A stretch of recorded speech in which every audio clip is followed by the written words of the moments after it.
அனைவருக்கும் என் அன்பான வணக்கம். நான் உங்கள் ரமேஷ் கார்த்திக்.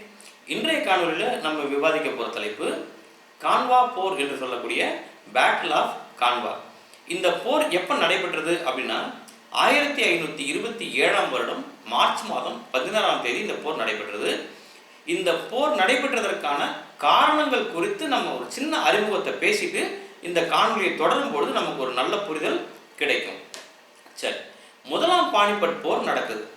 இந்த முதலாம் பானிபட் போரானது ஏப்ரல் மாதம் 21ஆம் தேதி 1526 வருடம் நடக்குது.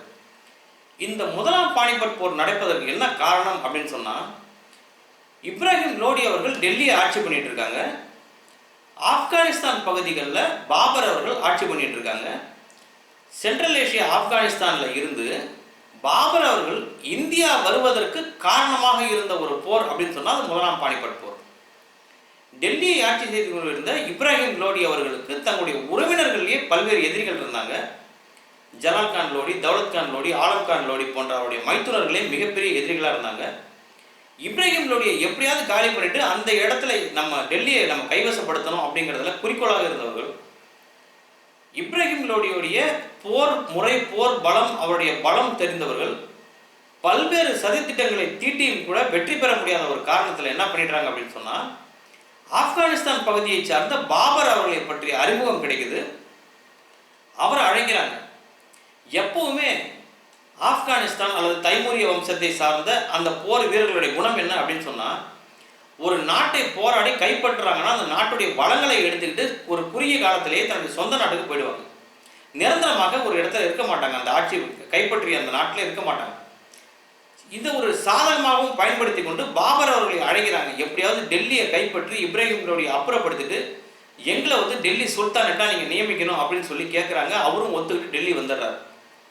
டெல்லி வரும்பொழுது 1526ஆம் ஆண்டு ஏப்ரல் 21ஆம் தேதி பானிபட் போர் நடக்குது.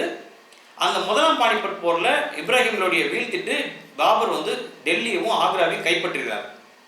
இதில் ஏமாற்றம் அடைந்தவர்கள் யார் அப்படின்னு சொன்னால், இப்ராஹிம் லோடியுடைய உறவினர்கள் தௌலத் கான் லோடி, ஆலம் கான் லோடி, ஜலால் கான் லோடி இவங்கெல்லாம் ஏமாற்றம் அடைஞ்சிடறாங்க. ஏன்னா அவர் டெல்லியை விட்டு போகலை, அவர் அங்கேயே தங்கிடுறாரு. இதில் இன்னொரு முக்கியமான விஷயம் என்ன அப்படின்னா, இப்ராஹிம் லோடிக்கு அடுத்து அவருடைய தம்பி மஹ்மூத் கான் லோடி தான் அங்கே வரார். டெல்லியோட சுல்தானேட்டை தான் அறிவிச்சுக்கிறார். தான் தான் இப்ராஹிம் லோடியுடைய முறைப்படி அடுத்த வாரிசாக நாங்கள் இருக்கோம், டெல்லி நான் தான் ஆட்சி பண்ணுவேன்னு சொல்லி இப்ராஹிம் லோடிக்கு அடுத்தபடியாக இருக்கக்கூடிய அவருடைய தம்பி மஹ்மூத் கான் லோடி அவர்கள் தன்னுடைய வாரிசா இனிமேல் டெல்லிக்கு நான் தான் அதிபர், நான் தான் சுல்தானேட் அப்படிங்கிறத அறிவிச்சிடறாரு. இது ஒரு மிகப்பெரிய ஏமாற்றத்தை தருது. சரி, இதுக்கும் கணுவா போருக்கும் என்ன சம்பந்தம் அப்படின்னு நீங்கள் கேட்கலாம். இப்ராஹிம் லோடியை அப்புறப்படுத்துவதில் இன்னொரு மிக முக்கியமான எதிரியாக இருந்தவர் யார் அப்படின்னு சொன்னால், டெல்லிக்கு மிக அருகிலேயே இருக்கக்கூடிய ராஜஸ்தான் பகுதியில் ஆட்சி செய்து கொண்டிருந்த ராணா சங்கா என்று சொல்லக்கூடிய மகாராணா சங்காரம் சிங் ஒன். ராஜஸ்தான் பகுதியில் இருக்கக்கூடிய தான் மேவார். மேவாரை ஆட்சி செய்து கொண்டிருந்த ராணா சங்கா அவர்களுக்கு இப்ராஹிம் லோடியை அப்புறப்படுத்திட்டு டெல்லியை கைப்பற்றணும் அப்படிங்கிற நோக்கம் இருந்தது. இந்திய வரலாறுகளிலேயே மிக பிரபலமான போர் வீரர்களாக அறியப்படக்கூடியவங்கள ராணா சங்கா மிக முக்கியமானவர். அதிலும் இந்து அரசர். ஒரு இந்து அரசராக இஸ்லாமியர்களுக்கு எதிராக நடைபெற்ற போரா பார்க்கப்படுவது கூட கணுவா போர் தான். அதற்கான காரணத்தை நான் சொல்கிறேன். இதில் ரொம்ப முக்கியமாக பார்க்க வேண்டிய ஒரு விஷயம் என்ன அப்படின்னு சொன்னால், டெல்லியை கைப்பற்றுவதில் குறிக்கோளாக இருந்த ராணா சங்கா அவர்கள் இப்ராஹிம் லோடியை அப்புறப்படுத்துவதற்கு முதலாம் பானிபட் போர் காலங்களில் துணையாக இருக்கிறதாக வாக்குறுதிகள் கொடுத்திருக்கார் பாபருக்கு. ஆனால் கொஞ்ச நாளுக்கு பிறகு டெல்லியை கைப்பற்றும் பொழுது ராணா சங்கா அவர்கள் தன்னுடைய நிலைப்பாட்டை மாற்றிக்கிட்டார் அப்படிங்கிறத பாபர் குறிப்பிடுறார். பாபர் தன்னுடைய சுயசரிதியான பாபர் நாமா என்கிற ஒரு புத்தகத்தில் அவர் குறிப்பிடும் பொழுது, ராணா சங்கா டெல்லியை கைப்பற்றுவதற்கு எனக்கு துணையாக இருப்பதற்காக சொல்லியிருந்தார். ஆனால் பிற்காலத்தில் அவர் முடிவை மாற்றிட்டதுனால அவர் மேலே வெறுப்படைந்ததாக பாபர் சுயசரிதியில் பதிவு பண்ணியிருக்கார். சரி, இப்போ என்ன நடக்குது அப்படின்னு சொன்னால், ராணா சங்கா அவர்களுக்கு டெல்லியை கைப்பற்றணும். ஆனால் இப்போ டெல்லி இப்ராஹிம் லோடி கையில் இல்லை, பாபரோட கையில் இருக்கு.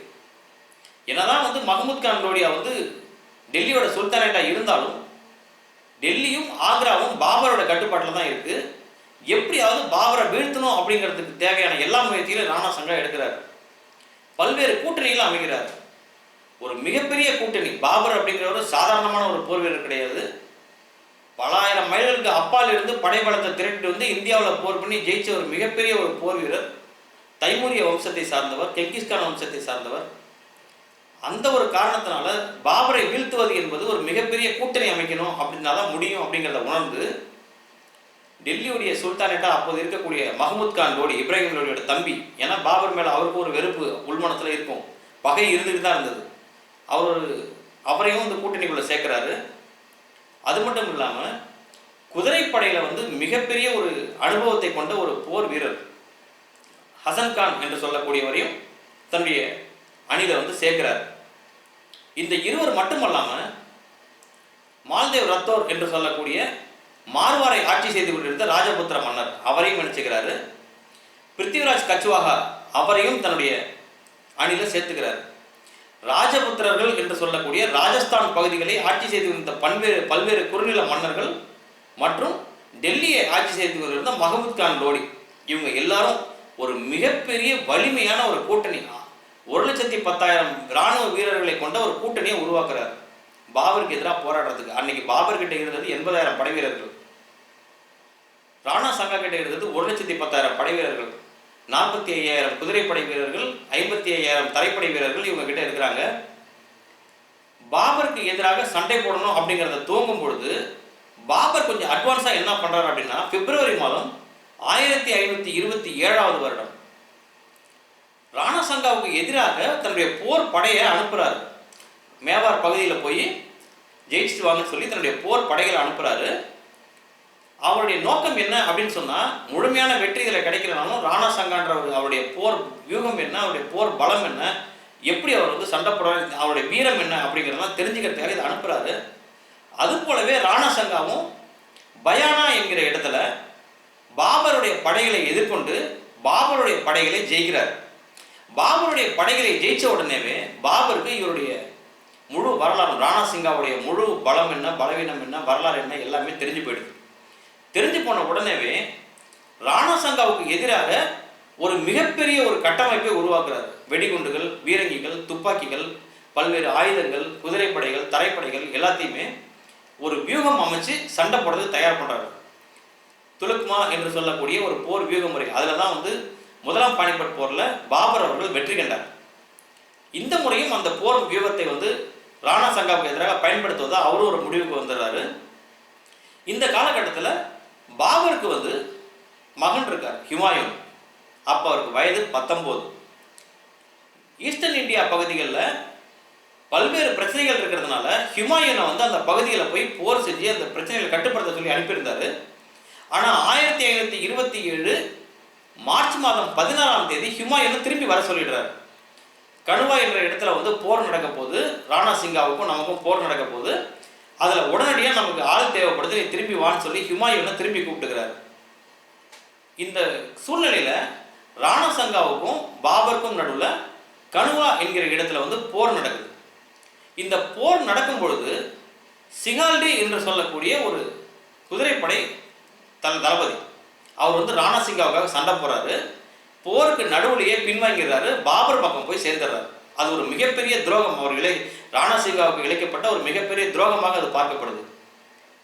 அப்படி பின்வாங்கின காரணத்தினால பாபருக்கும் ராணா சிங்காவுக்கும் தொடர்ந்து துப்பாக்கி, குண்டுகள் இதெல்லாம் சண்டை போடும் போது ராணா சிங்கா வந்து ஒரு பாரம்பரிய போர் முறையை வந்து கடைபிடிக்கிறாரு. அவருக்கு வந்து நவீன ஆயுதங்களை பயன்படுத்தின அனுபவம் கிடையாது.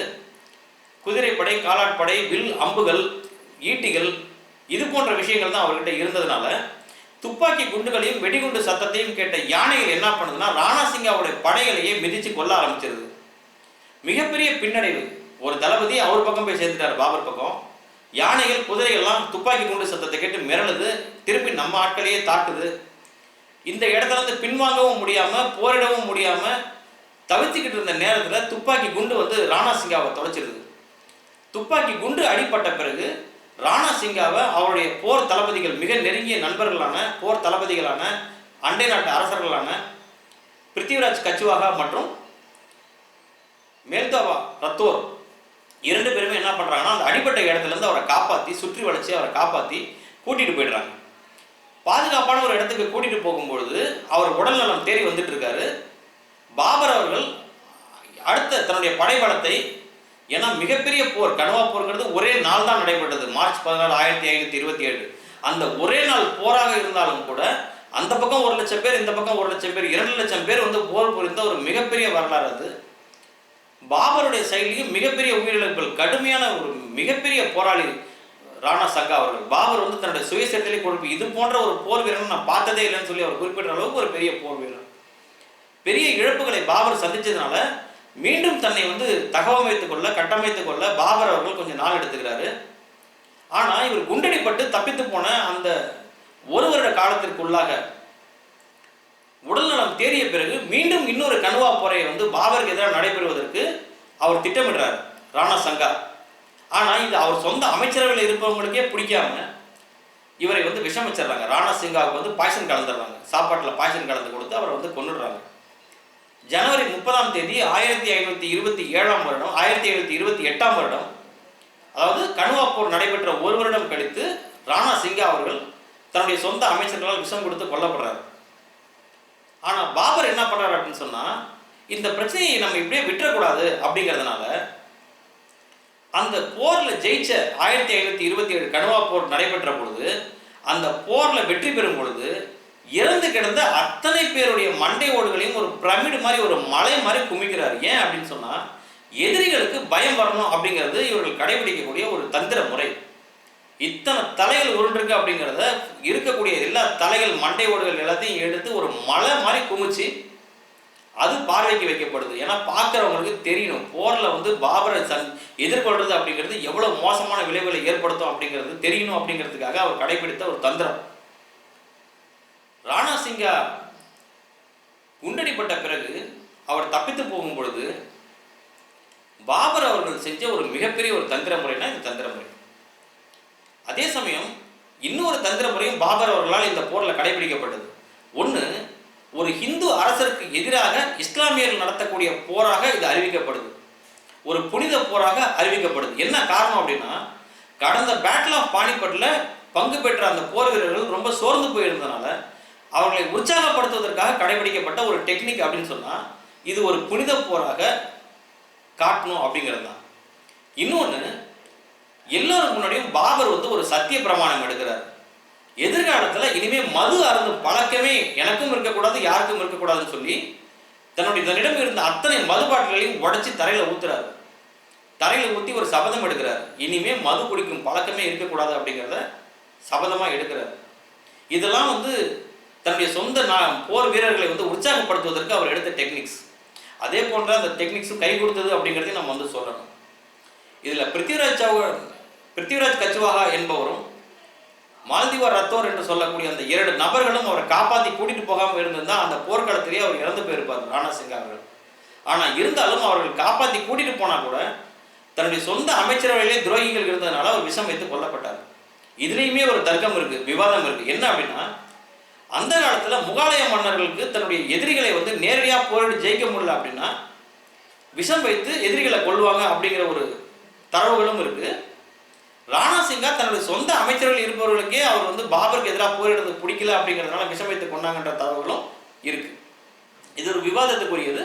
இருந்தாலும் இன்றைக்கு நம்ம படிக்கிறது என்ன படிக்கணும் அப்படின்னா, ராணா சிங்காவுடைய நெருங்கிய அமைச்சர்கள் நோபல்ஸ் அவர்கிட்ட இருந்தவங்களே தான் அவருக்கு விஷம் வைத்து கொண்டுட்டதான் நமக்கு படிக்கிறோம். முதல் கணுவா போர் என்பது ஒரே நாள் மார்ச் 16 1527 நடைபெற்று அன்றே முடிவுக்கு வந்துவிட்டது. அதற்கு பிறகு பல்வேறு போர்களை பாபர் அவர்கள் சந்திக்கிறாங்க.